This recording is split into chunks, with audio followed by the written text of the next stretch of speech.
और चलिए अब एक बड़ी जानकारी सामने आ रही है। नीट पेपर लीक केस में पहले ही दिन बड़ा झटका लगा है। फास्ट ट्रैक कोर्ट में पहले ही दिन सुनवाई टल गई है। सीबीआई की ओर से कोई भी वकील पेश नहीं हुआ है। मामले की अगली सुनवाई 3 अगस्त को अब होगी। नीट यूजी 2026 पेपर लीक मामले की सुनवाई के लिए गठित विशेष फास्ट ट्रैक कोर्ट में पहले ही दिन कार्रवाई शुरू नहीं हो सकी।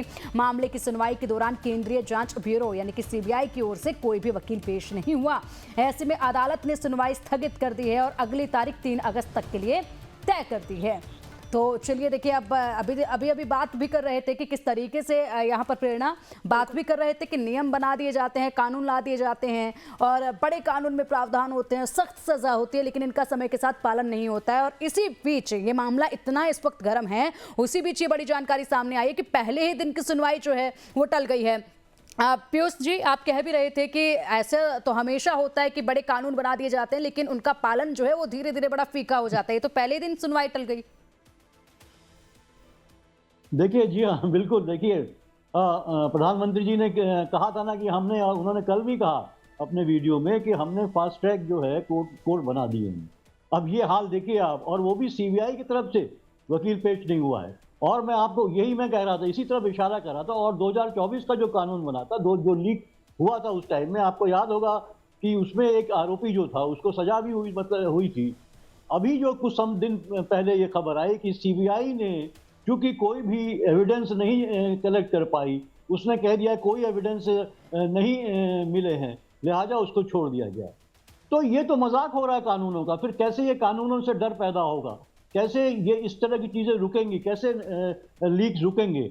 वही मैं कह रहा हूं आपसे कि जब तक ये इम्प्लीमेंटेशन सही नहीं होगा, त्वरित गति से आप नहीं करेंगे, ईमानदारी से नहीं करेंगे, पॉलिटिकल पैट्रोनेज नहीं प्रोवाइड करेंगे अपराधियों को, तब तक आप कितने बड़े बड़े कानून बना लीजिए, कितने सख्त कानून बना लीजिए, कहीं कुछ नहीं हो सकता है। पॉलिटिकल पैट्रोनेज आप समझ लीजिए।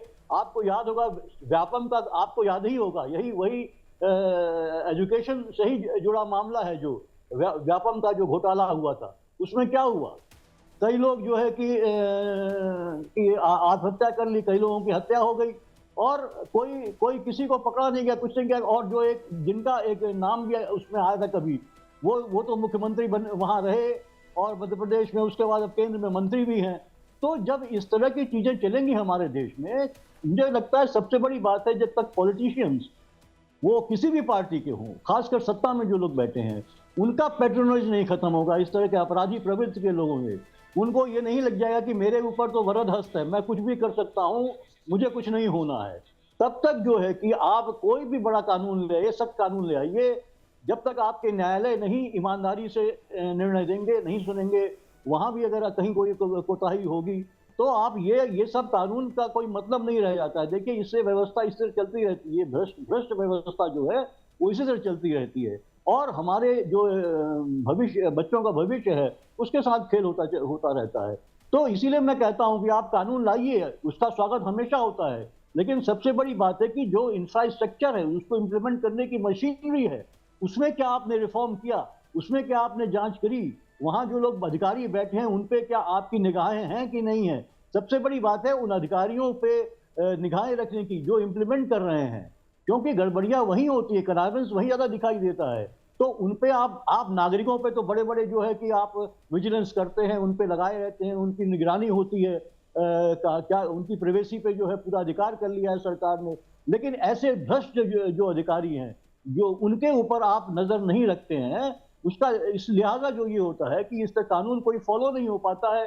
अपराधी आता भी है पकड़ में, वो छूट जाता है, क्योंकि स्ट्रॉन्ग एविडेंस नहीं प्रोवाइड किए जाते हैं, कभी नहीं मिलते हैं, कभी जानबूझ के, कभी उसको छुड़वाना है, सजा नहीं दिलवानी तो आप जो है कमजोर एविडेंस पेश करते हैं। तो इस तरह की चीजें होती रहेंगी तो मुझे लगता है कानून का कोई मतलब नहीं होता। यही हम देख रहे हैं लगातार। वही मैं निर्भया का, इसीलिए मैंने आपको मेंशन किया था, कितना कड़ा कानून आया था 2012 में, उसके बाद क्या हुआ आज तक? आज का बलात्कारी जो बिल्कुल सही कह रहे हैं सर आप। यहाँ पर कानून तो हर चीज के लिए बना है, लेकिन उसका सही ढंग से पालन होना, सजा मिलना, जो जुर्माना होता है वो लगाना, ये सब कहीं ना कहीं धरातल पर होता कभी नजर नहीं आता है और इसीलिए क्राइम रेट जो है वो कम भी नहीं होता है। हमारे साथ डीके दुबे जी भी जुड़ चुके हैं, राजनीतिक विश्लेषक हैं और बहुत जल्द जुड़ने वाले हैं, उनके पास भी हम जाएंगे। डॉक्टर विजय कुमार जी, आपके पास आना चाहूंगी। ब्रेक से पहले आप कुछ कहना चाह रहे थे, अपनी बात पूरी कीजिएगा।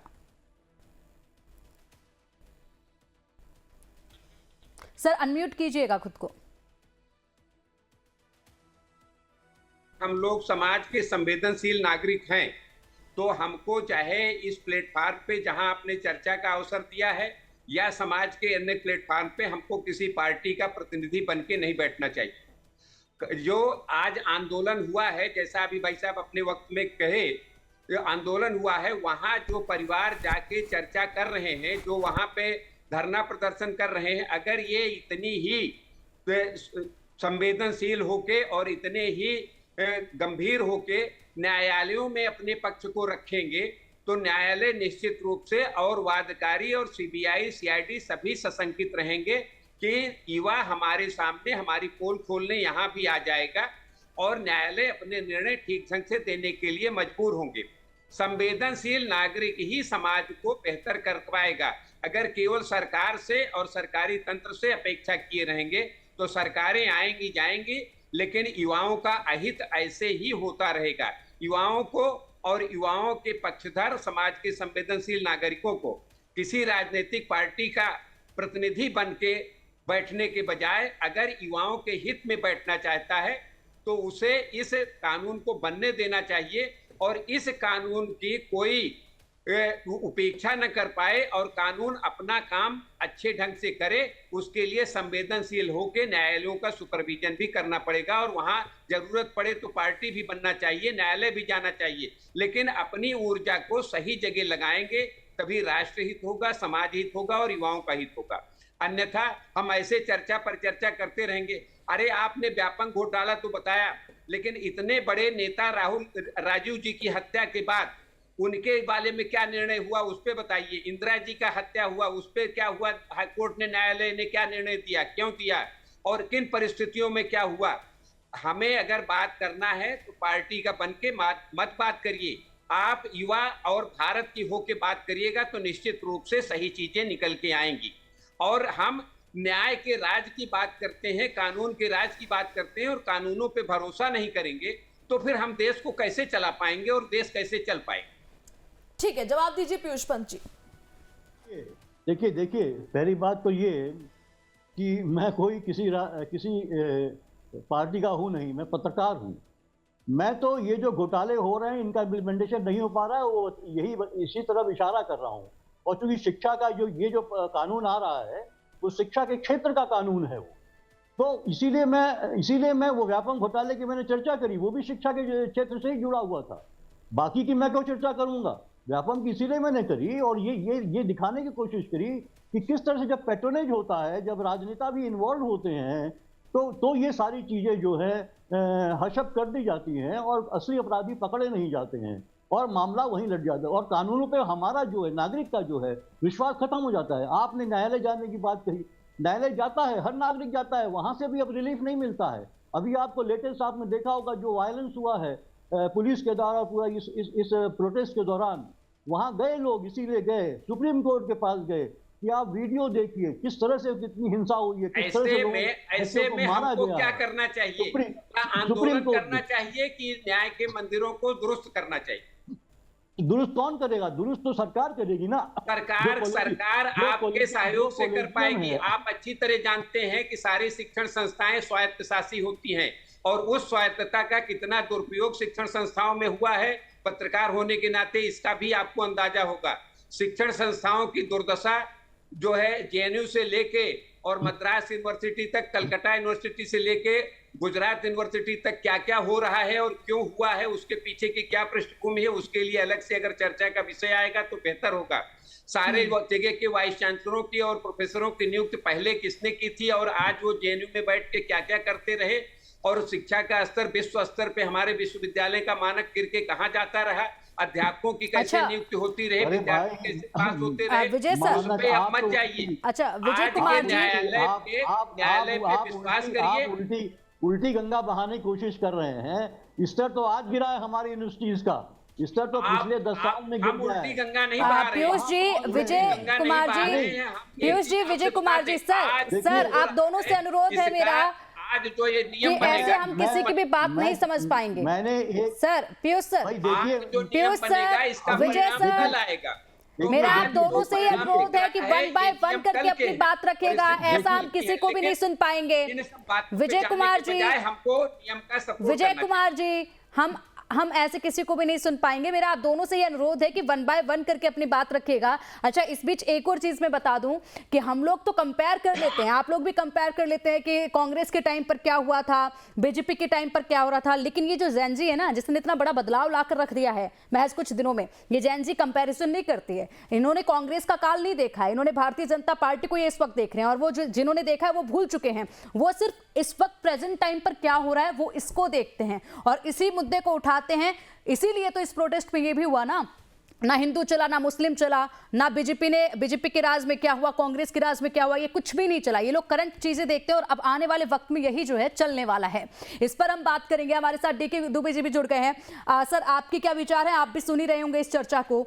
क्या विचार है आपके फिलहाल जो करंट सिचुएशन बनी हुई है, विपक्ष इसको जिस तरीके से भुनने की कोशिश में लगा हुआ है कि किसी भी तरीके से बस इसका फायदा जो है वो उठा लिया जाए, और क्रेडिट तो लेने की वो थी ही, वो तो आगे निकल ही चुके हैं, लेकिन अब यहां पर चर्चा के लिए भी राजी नहीं है, क्योंकि चर्चा की तो इनका जो एक मुद्दा मिला हुआ है घेरने का सरकार को, वो ठंडे बस्ते में चला जाएगा। सर, अनम्यूट कीजिएगा खुद को।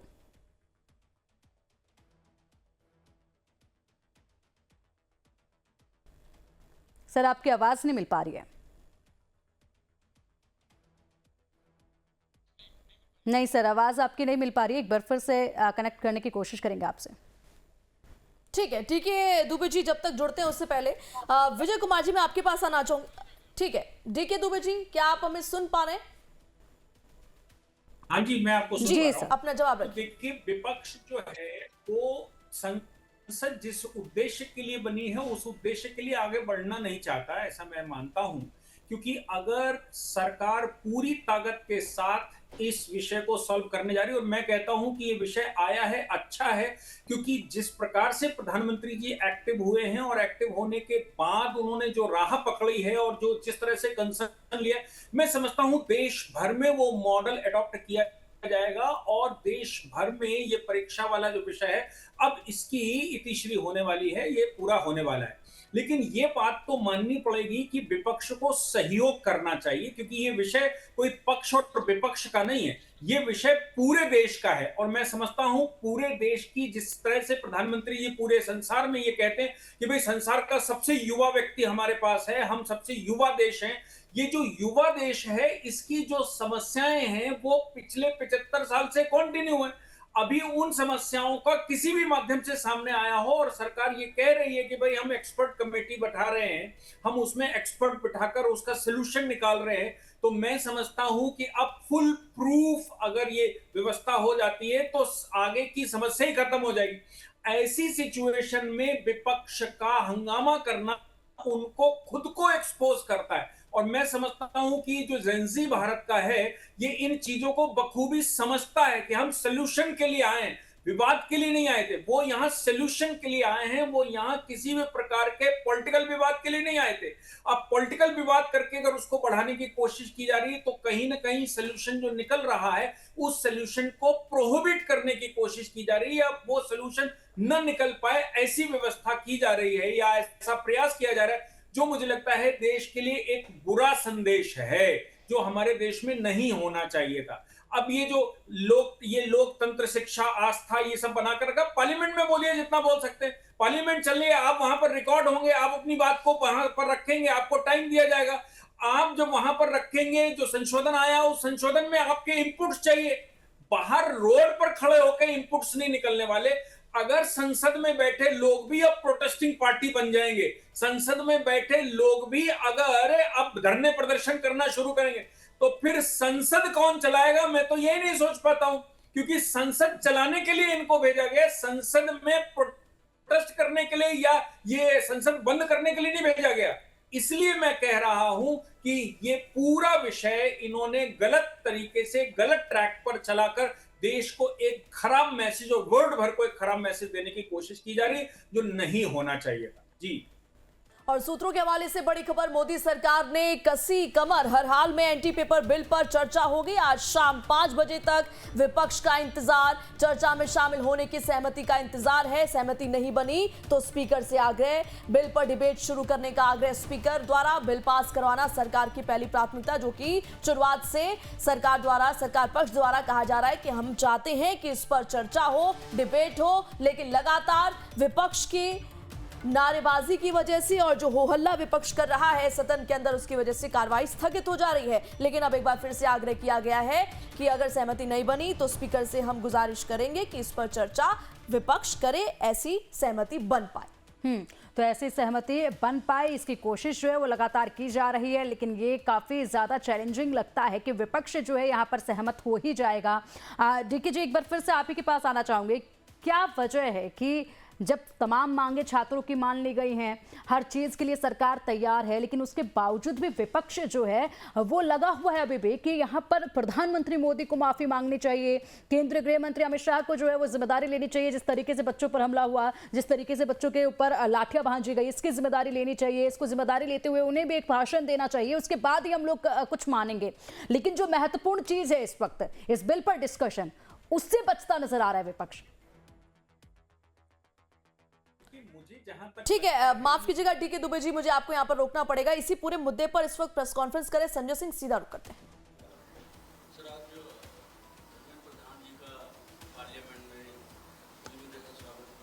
वो आप बीजेपी वालों से पूछिए जो स्वागत कर रहे हैं। बिल को देखिए, मैंने आपको बता दिया, बिल को लेके तमाम दुविधाएं मन में हैं, तमाम दुविधाएं हैं मन में, तमाम सवाल है मन में। उन सवालों का हमें प्रधानमंत्री जी से जवाब चाहिए।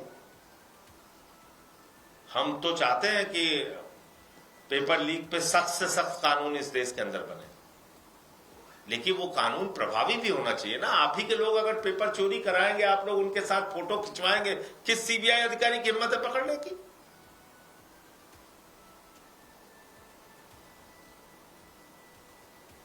एडू टेस्ट के कंपनी के मालिक की फोटो किसके किसके साथ है निकाल के चला दीजिए अपने चैनल पे, आपको पता चल जाएगा। ब्लैक लिस्टेड कंपनी है, उसके बावजूद उसको यूपी में पुलिस भर्ती का एग्जाम कराने का ठेका दिया गया। कैसे दिया गया भाई, क्यों दिया गया? बिना बीजेपी वालों की मिली भगत के दिया गया। धन्यवाद।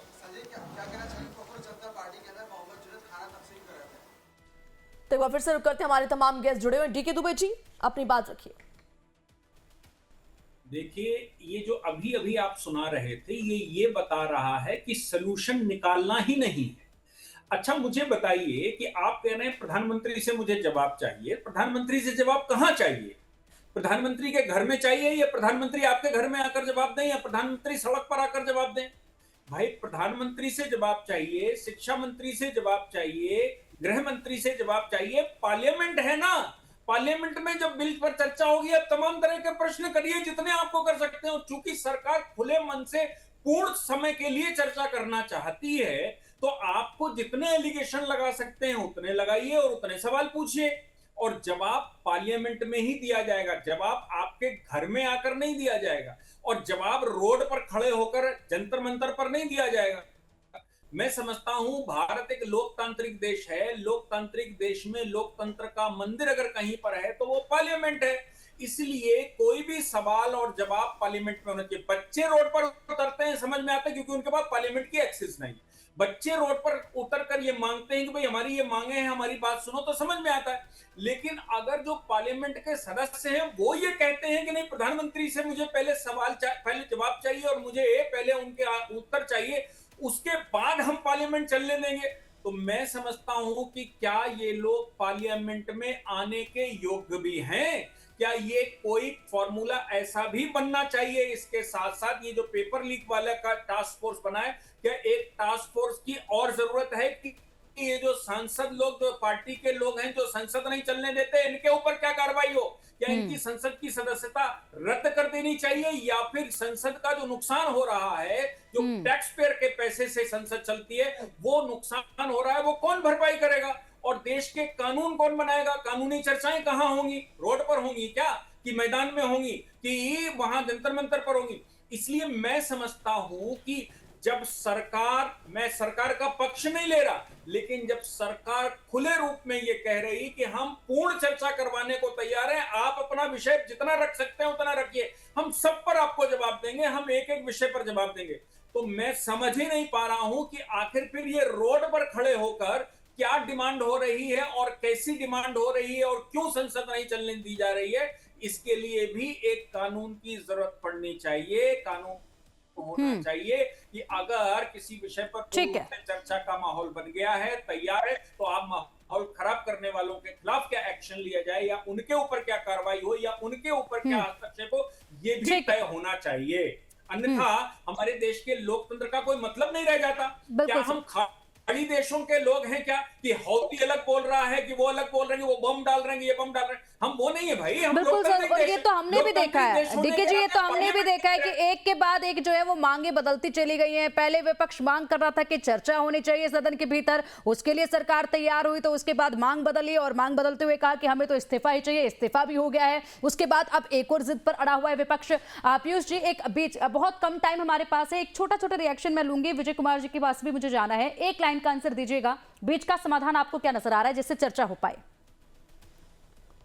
क्या सरकार को क्या प्रधानमंत्री मोदी और केंद्रीय गृह मंत्री अमित शाह जी को विपक्ष की तमाम बातें मान लेनी चाहिए? देखिए, सेंसिटिविटी क्या है, वो विपक्ष की क्या मुद्दे हैं, क्या बात उठा रहे हैं, उसको आपको समझना होगा। न कि सत्ता को अपना जो है इनिशिएटिव उसको लादना होगा। दोनों के देखिए संवाद से रास्ता निकलता है लोकतंत्र में, और जो संसदीय प्रणाली है उसमें विपक्ष भी महत्वपूर्ण है, सत्ता पक्ष भी महत्वपूर्ण है। तो दोनों को बातचीत करके, अगर विपक्ष चाह रहा हो, विपक्ष अपनी बात नहीं कर रहा है, विपक्ष उन स्टूडेंट्स की बात कर रहा है जिन पे इतना क्रूरता के साथ जो प्रहार किया गया है, उन पे जो आक्रमण हुआ है, जिस तरह से उनको घायल किया गया है, मारा गया है, पीटा गया है, तो और ये उन्हीं की डिमांड है, उसी को उठा रहा है कि आप उस पर एक बार बात करिए, स्टेटमेंट जारी करिए। बिल अच्छा है, वो चर्चा करने के तैयार है, लेकिन पहले आप उसको दिखाइए और दोषियों को आप पकड़िए, उनको इंगित करिए और जो है कि उनको जो सजा बनती है वो दिलवाइए। ये बहुत बड़ी चीज़ है, क्योंकि अगर आप सेंसिटिव हैं, अगर आप आज सिर्फ आप जो है यंग एमपी से आप जो है बिल इंट्रोड्यूस करा के या चर्चा करवा के, जैसे कि प्रधानमंत्री ने प्रपोज किया है, बात कही भी है, ये तो एक देखिए एक सिंबॉलिक चीज़ है। आप एक इसको खुश करने की कोशिश कर रहे हैं क्योंकि आप युवाओं को नाराज कर चुके हैं तमाम जिस तरह से अव्यवस्था के चलते ठीक है सर, समय की बहुत कमी मेरे पास, माफी के साथ आपको रोकना चाहूंगी सर, समय की बहुत कमी। इसी पर एक रिएक्शन विजय कुमार जी का भी लेना चाहूंगी सर, एक रिएक्शन, बीच का कोई रास्ता ऐसा? देखिए, दो अलग अलग चीजें हैं, भ्रमित ना करें। एक तो जो जेनजी के द्वारा उत्पन्न आक्रोश से जो आंदोलन हुआ, उस आंदोलन में जो भी पुलिस के घायल हुए या जो विद्यार्थियों को क्षति पहुंची, उस पर सरकार ने निर्णय ले लिया है और उसके तहत कार्रवाई होगी। दूसरा विषय, बिल के बारे में हम केवल ये कहना चाहेंगे कि इस बिल को हर हालत में अगर विपक्ष सहयोग करे तो अच्छा है। विपक्ष अहंकार में जाता है तो बिल को सरकार को हर हाल में पास करना चाहिए और इन्हीं जेनजी के ऊपर छोड़ देना चाहिए। उन जेनजी को अगर इन बिल में जब पास होने के बाद क्रियान्वयन में कोई कठिनाई आती है तो उसमें अमेंडमेंट के चांस हमेशा बने रहते हैं और वो समय समय पे परिवर्तन होता रहता है, ये हमेशा का नियम रहा है। लेकिन बिल को रोक के युवाओं के भविष्य को रोकना किसी भी पक्ष विपक्ष के नेता का अधिकार नहीं है। बिल्कुल ठीक है आपने। अब देखिए कि देश का युवा ही तय करेगा कि इस बिल का कितना महत्व है और इसका इंपैक्ट कितना नजर आता है। बहरहाल 5 बजे पर हमारी नजर लगातार बनी हुई है। डॉक्टर विजय कुमार सिंह जी, पीयूष पंत जी और डीके दुबे जी, आप तीनों का बहुत बहुत शुक्रिया हमारे साथ इस चर्चा का हिस्सा बनने के लिए।